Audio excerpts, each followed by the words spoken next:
ओम शांति 20-3-2026। बाबा आज कह रहे हैं, मीठे बच्चे, पुण्य आत्मा बनना है तो एक बाप को याद करो। याद से ही खाद निकलेगी, आत्मा पावन बनेगी। प्रश्न है, कौन सी स्मृति रहे तो कभी भी किसी बात में मूंझ नहीं सकते। उत्तर है, ड्रामा की। बनी बनाई बन रही, अब कुछ बननी नहीं। यही अनादि ड्रामा चलता ही रहता है। इसमें किसी बात में मूंझने की दरकार नहीं। कोई बच्चे कहते हैं, पता नहीं ये हमारा अंतिम 84वां जन्म है या नहीं। मूंझ जाते हैं। बाबा कहते, मूंझो नहीं, मनुष्य से देवता बनने का पुरुषार्थ करो। ओम शांति। बच्चों को ओम शांति के अर्थ का तो पता है कि मैं आत्मा हूँ और मुझ आत्मा का स्वधर्म है शांति। मैं आत्मा शांत स्वरूप शांति धाम की रहने वाली हूँ। यह लेसन पक्का करते जाओ। ये कौन समझाते हैं? शिव बाबा। याद भी करना है शिव बाबा को। उनको अपना रथ नहीं है, इसीलिए उनको बैल दे देते हैं। मंदिर में भी बैल रख दिया है। इसको कहा जाता है पूरा अज्ञान। बाप समझाते हैं बच्चों को अथवा रूहों को। ये है रूहों का बाप शिव। इनके नाम तो बहुत है, परंतु बहुत नाम से मूंझ पड़े हैं। वास्तव में इनका नाम है शिव। शिव जयंती भी भारत में मनाई जाती है। वो निराकार बाबा है, आकर पतितों को पावन बनाते हैं। कोई ने भागीरथ, कोई ने नंदीगण कह दिया है। बाप ही बताते हैं कि मैं कौन से भाग्यशाली रथ में आता हूँ। मैं ब्रह्मा के तन में प्रवेश करता हूँ। ब्रह्मा द्वारा भारत को स्वर्ग बनाता हूँ। तुम सब भारतवासी जानते हो ना कि लक्ष्मी नारायण का राज्य था।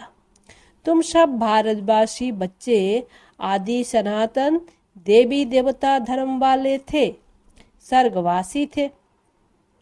5000 वर्ष पहले जब मैं आया था तो सभी को सतोप्रधान स्वर्ग का मालिक बनाया था। फिर पुनर्जन्म जरूर लेना पड़े। बाप कितना सीधा बताते हैं। जब जयंती मनाते हो, अर्थात इस 2026 में लिखेंगे 90वीं शिव जयंती। बाबा की परम पधारामणि हुई भी अभी 90 वर्ष हुए। फिर साथ साथ ब्रह्मा विष्णु शंकर की भी पधरामणि हुई। त्रिमूर्ति ब्रह्मा की जयंती कोई दिखाते नहीं। दिखाना जरूरी है, क्योंकि बाबा कहता है मैं ब्रह्मा द्वारा स्थापना फिर से करता हूँ, ब्राह्मण बनाता जाता हूँ। तो ब्रह्मा और ब्राह्मण वंशियों का भी जन्म हुआ। फिर दिखाता हूँ कि तुम सो विष्णुपुरी के मालिक बनेंगे। बाप की याद से ही तुम्हारी खाद निकलेगी। भल भारत का प्राचीन योग मशहूर है, परंतु वो किसने सिखाया था यह कोई नहीं जानते। खुद कहते हैं, हे बच्चे, तुम अपने बाप को याद करो। वर्षा तुमको मेरे से मिलता है। मैं तुम्हारा बाप हूँ। मैं कल्प कल्प आता हूँ, आकर तुमको मनुष्यों से देवता बनाता हूँ। क्योंकि तुम देवी देवता थे, फिर 84 जन्म लेते लेते आकर पतित बने हो। रावण की मत पर चल रहे हो। ईश्वरीय मत से तुम स्वर्ग के मालिक बनते हो। बाप कहते हैं, मैं कल पहले भी आया था। जो कुछ पास होता है वह कल्प कल्प होता ही रहेगा। बाप फिर भी आकर इनमें प्रवेश करेंगे, इस दादा को छुड़ाएंगे, फिर इन सब की परवरिश कराएंगे। तुम जानते हो कि हम ही सतयुग में थे। हम भारतवासियों को ही 84 जन्म लेना पड़े। पहले पहले तुम सर्वगुण संपन्न 16 कला संपूर्ण थे, जथा राजा रानी तथा प्रजा नंबरवार। सब तो राजा रानी नहीं बन सकते। तो बाप समझाते हैं, सतयुग में तुम्हारे 8वां जन्म, त्रेता में 12 जन्म। ऐसे ही अपने को समझो कि हमने यहाँ पार्ट बजाया है। पहले सूर्यवंशी राजधानी में पार्ट बजाया, फिर चंद्रवंशी में, फिर नीचे उतरते वाम मार्ग में आए, फिर हमने 63 जन्म लिए। भारतवासियों ने ही पूरे 84 जन्म लिए हैं और कोई धर्म वाले इतने जन्म नहीं लेते हैं। गुरु नानक को 500 वर्ष हुए, करीब उनके 12-14 जन्म होंगे। यह हिसाब निकाला जाता है। क्रिश्चियन ने 2000 वर्ष में 60 पुनर्जन्म लिए होंगे। वृद्धि होती जाती है, पुनर्जन्म लेते जाते हैं। वृद्धि बुद्धि में यह विचार करो तो हमने ही 84 जन्म भोगे हैं।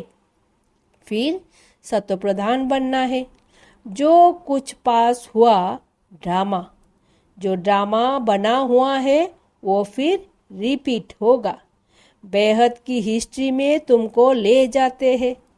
तुम पुनर्जन्म लेते आए हो। अब तुमने 84 जन्म पूरे किए हैं। अब फिर बाप ने याद दिलाई कि तुम्हारा घर है शांति धाम। आत्मा का रूप क्या है? बिंदी।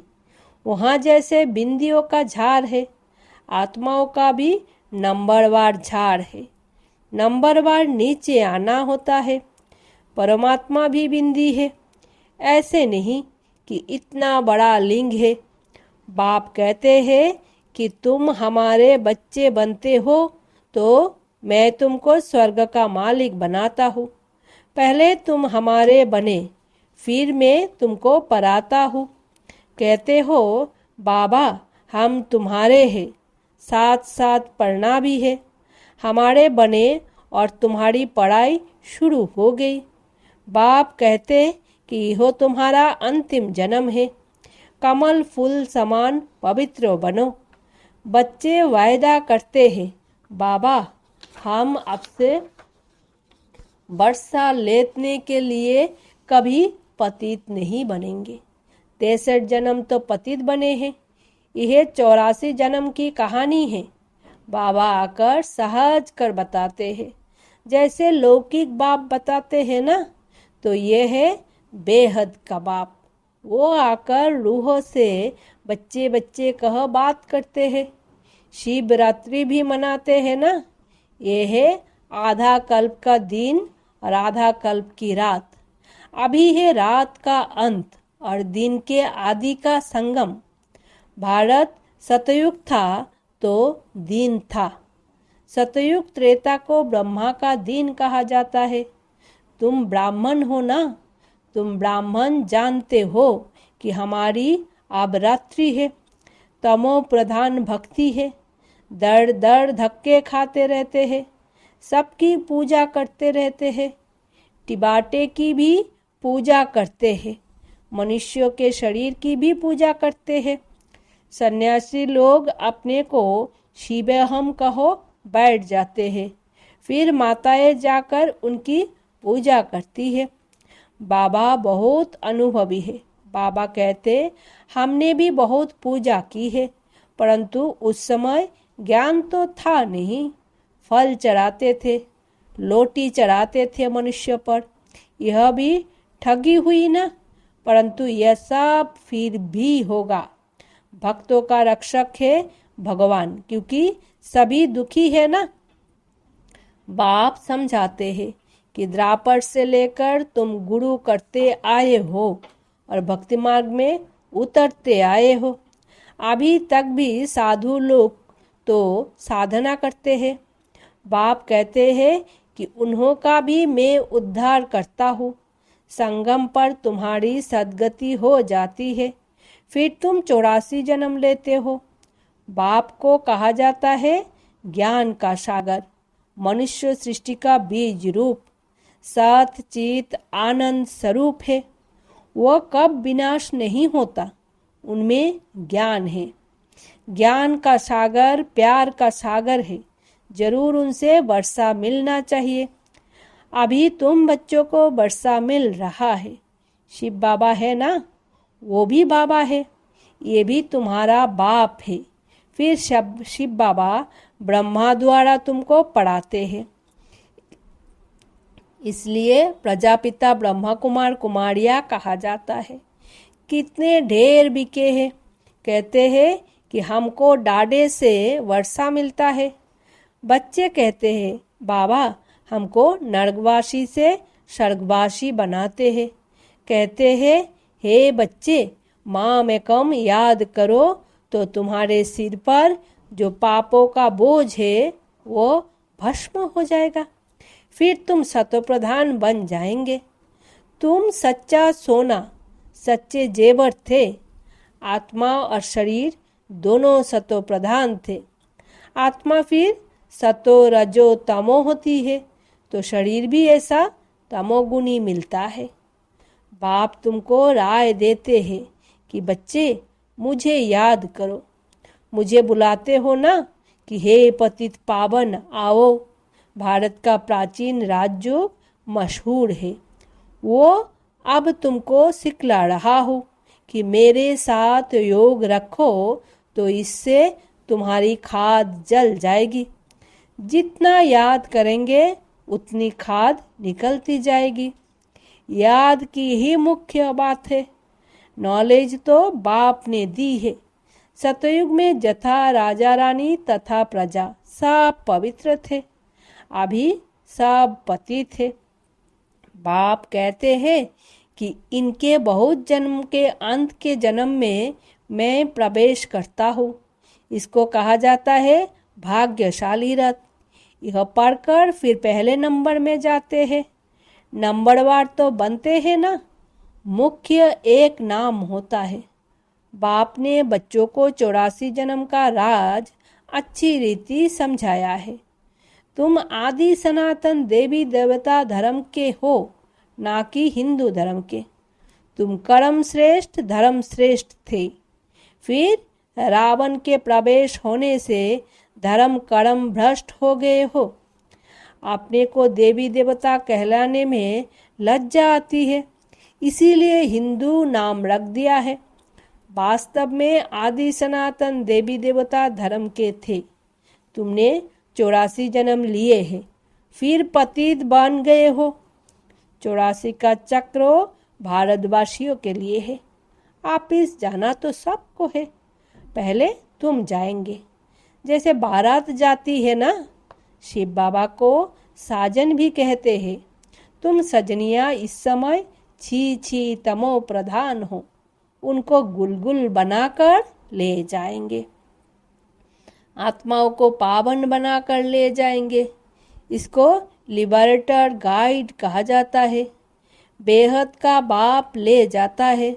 उनका नाम क्या है? शिव बाबा। नाम शरीर पर पड़ता है, परंतु परमात्मा का शिव ही नाम है। ब्रह्मा विष्णु शंकर का तो सूक्ष्म शरीर है, शिव बाबा का तो कोई शरीर है नहीं। उनको शिव बाबा ही कहते हैं। बच्चे कहते हैं हे मात पिता, हम आपके बालक बने हैं। दूसरे तो पुकारते रहते हैं क्योंकि उन्हों को पता नहीं है। अगर सबको पता पड़ जाए तो मालूम नहीं क्या हो जाए। दैवी झाड़ का अभी सैपलिंग लगता है। हीरे से कौड़ी बनने में 84 जन्म लगते हैं, फिर नए सिरे से शुरू होगा। वर्ल्ड की हिस्ट्री जियोग्राफी रिपीट होगी। बाप समझाते हैं कि तुमने पूरे 84 जन्म लिए हैं, 84 लाख तो हो ना सके। यह बड़ी भूल है। 84 लाख जन्म समझने कारण कल्प की आयु लाखों वर्ष कह दी है। भारत अभी झूठ खंड है, सचखंड में तुम सदा सुखी थे।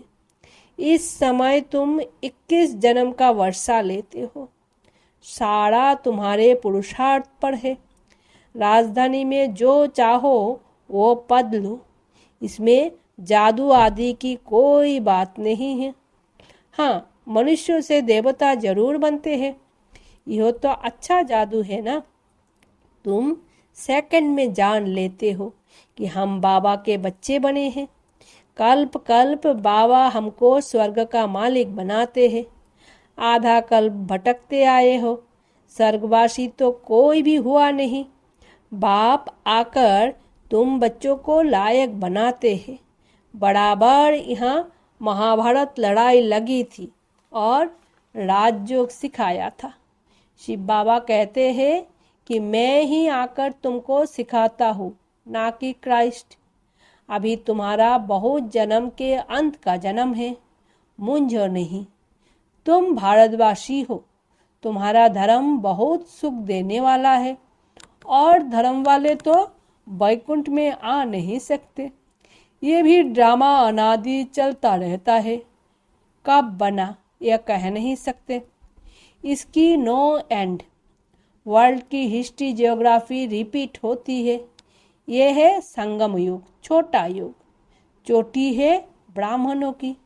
बाप तुम ब्राह्मणों को देवता बना रहे हैं, तो ब्रह्मा के बच्चे जरूर बनना पड़े। तुमको वर्षा मिलता है डाडे से।